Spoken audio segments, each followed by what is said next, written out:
People keep debating if Bitcoin is winning or losing the blockchain war. It's a debate that never seems to end. Every cycle it comes back louder than before. New projects emerge, old narratives resurface, and suddenly the same question dominates the conversation again. Is Bitcoin falling behind? Is it being outpaced, or is it still ahead? But what if this entire discussion is built on a false assumption? What if Bitcoin was never meant to compete in the way people imagine?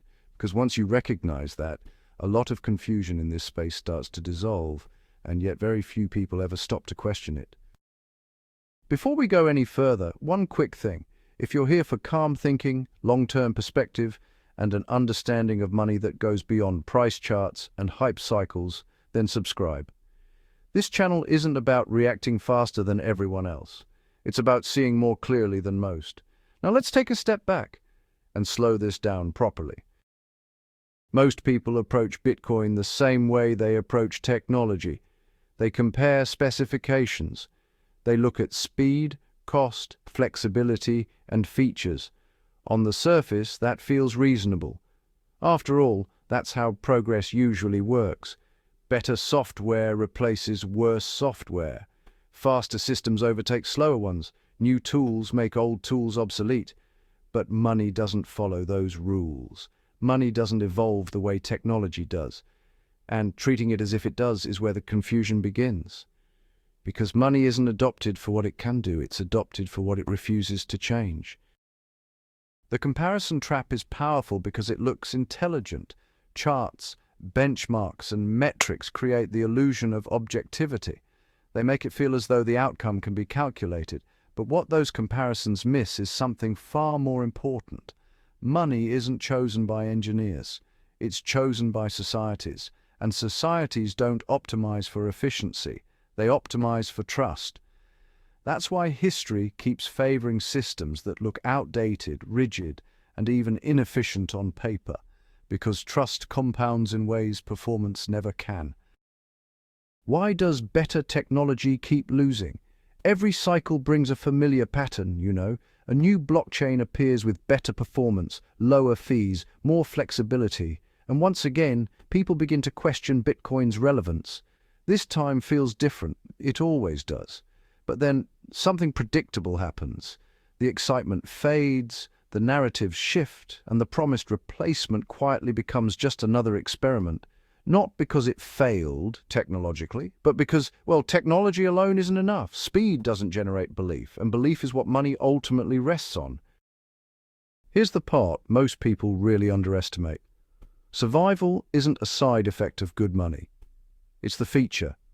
Every year, a monetary system survives without being compromised. Its credibility increases. Not because it changed, but because it didn't have to. Bitcoin doesn't need to prove it's innovative anymore. It needs to prove it's still there.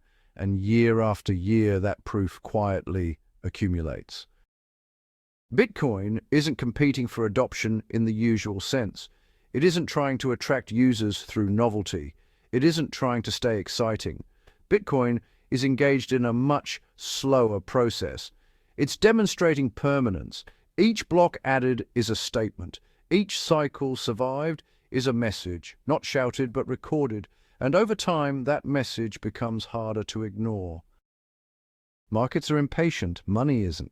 Speculation thrives on short-term narratives. Trust builds over decades. This is why Bitcoin looks boring to many people.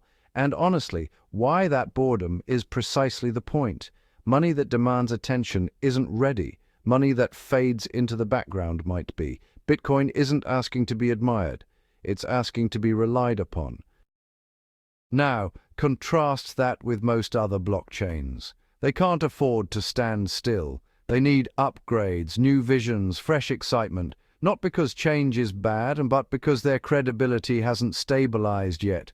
They need momentum to survive.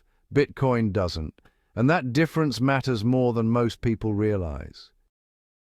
Change isn't free in monetary systems. Every change introduces uncertainty. Every update asks users to trust again. For software, that's acceptable. For money, it's dangerous. Because once money needs active stewardship, it stops being neutral. Bitcoin's restraint isn't a limitation, it's a design choice, and well, it's one that becomes more valuable with time. The psychological trap. This is where human psychology comes in, We're conditioned to equate progress with improvement. We expect things to get faster, smarter, better. But honestly, money plays by different rules. You don't want your savings to evolve. You want them to endure. Reliability beats excitement. Predictability beats innovation. And Bitcoin, well, it understands that at a fundamental level. For many people, this idea is unsettling. It removes the thrill of discovery, the hope of finding the next breakthrough. But money was never meant to be thrilling. It was meant to be stable. Bitcoin doesn't promise a better future through change. It offers stability through refusal, and that's a deeply counterintuitive idea. So, what does winning actually mean in this context? It's not about dominance, not about headlines, not even about market share. Winning here means being the system people fall back on when, everything else feels uncertain. It means being the constant, not the conversation. Bitcoin doesn't need to convince everyone. It only needs to remain. Every cycle, something else just fades away. An idea that, well, sounded brilliant, a promise that felt inevitable, and Bitcoin continues, largely unchanged. Not loudly, not dramatically, just consistently. That pattern doesn't make headlines, but honestly, it shapes outcomes. So no, Bitcoin isn't winning the blockchain war, because really there was never a war to begin with. There is money, and then there are experiments around it. Time separates the two. If this helped you see Bitcoin differently, maybe just take a moment to like the video, and if you value calm, long-term thinking in a space built on urgency and noise, go ahead and subscribe. I'll see you on the next block.